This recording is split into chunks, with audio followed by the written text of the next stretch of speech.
Grown man business. All right, we got another episode of Red Ghost Sports Talk.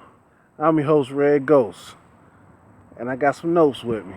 All right, we're gonna talk about my Miami Hurricanes. Let's get into it, man. All right, well, I mentioned number four. Forgot his name slightly for a quick second. His name is Jaquan Johnson. He is a safety, strong safety at that, and they got him playing pretty much as a slot.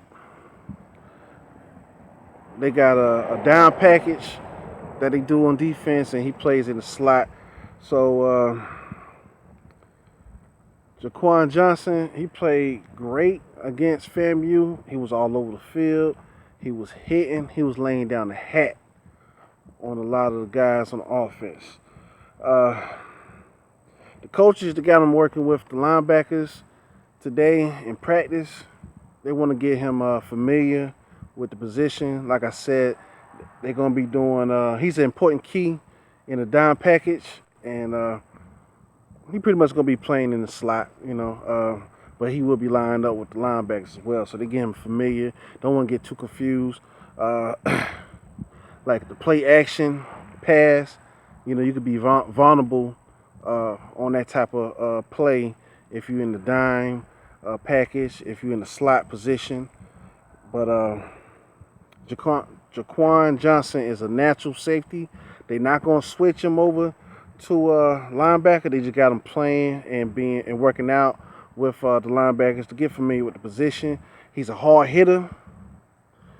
He's a complete safety.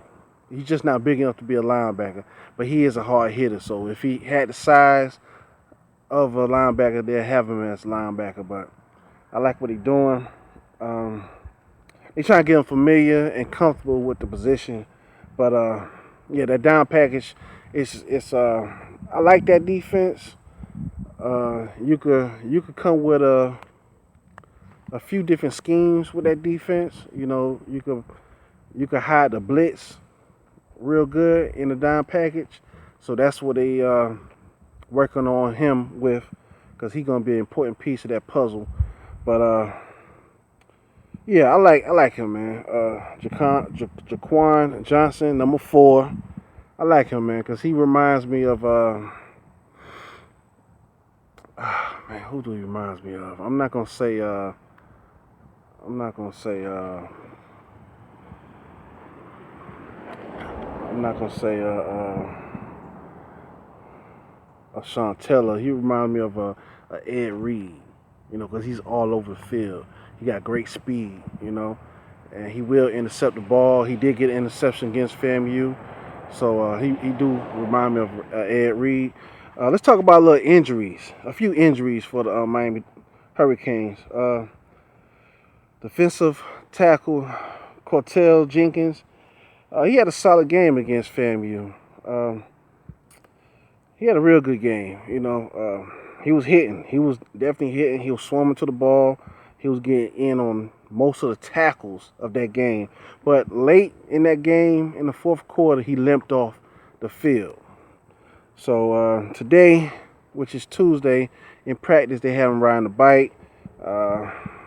Just working a light workout, pretty much. That's all it is. They trying not to aggravate the knee.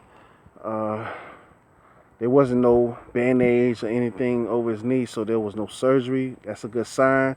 But they just want to give him a light workout and just walk him through, keep him active and work on healing that knee so he could be ready for Florida Atlantic, which is the next game. Hopefully he'll be ready.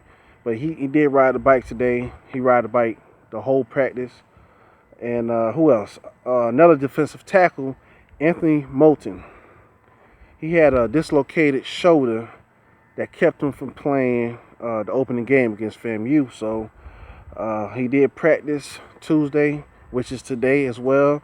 That's a good sign. Look like he'll be ready for our next game against Florida Atlantic. But he did have this dislocated shoulder that kept him out of the game kept him from playing in the opener. Trent Harris. He played limited snaps against FAMU. He played lightly, from here and there, a few snaps in that game. He has a broken hand, but he did return to practice today, which is a good sign. But he did play in the game against FAMU. It just wasn't much, just a few snaps. Darian Owens. This is my guy right here. It's a linebacker. He's a junior linebacker. He's the most experienced linebacker. Last year he suffered an ACL.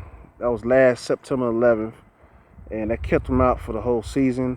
They are monitoring him, and he is not cleared as of yet, but they trying to get him ready to go for the Florida Atlantic game because he is our most experienced linebacker. So, we need him on that defense. But they monitor him. They watching him closely. He's trying to make a strong comeback. He's been healing, recovering well, and hopefully he'll be back in the next week or so. I'm going to keep an eye on that. The defense did look good, but there was some areas where we need some improvement, and that's going to go on as the weeks progress. So, that's the most important thing, getting our defense back intact, getting our defense swarming. They looking good, man. They reacting to the ball fast, and they are hitting. That's a great thing. They are wrapping up and doing solid tackling. So that's a great sign. Hey, I'm excited about this season, baby. So, I just wanted to do this video, talk about my Miami Hurricanes. I want to get y'all involved. Let's talk about the Hurricanes, baby. What game y'all can't wait for? I know everybody's ready for the Florida State and Miami Hurricane game. I am too. But who else you want to see? Do you want to see Duke? Do you want to see Clemson? Do you want to see North Carolina? I'm ready for all them boys, man. I'm out for everybody, man. It's head hunting season right now. Tell me what y'all think, man. Grown man business.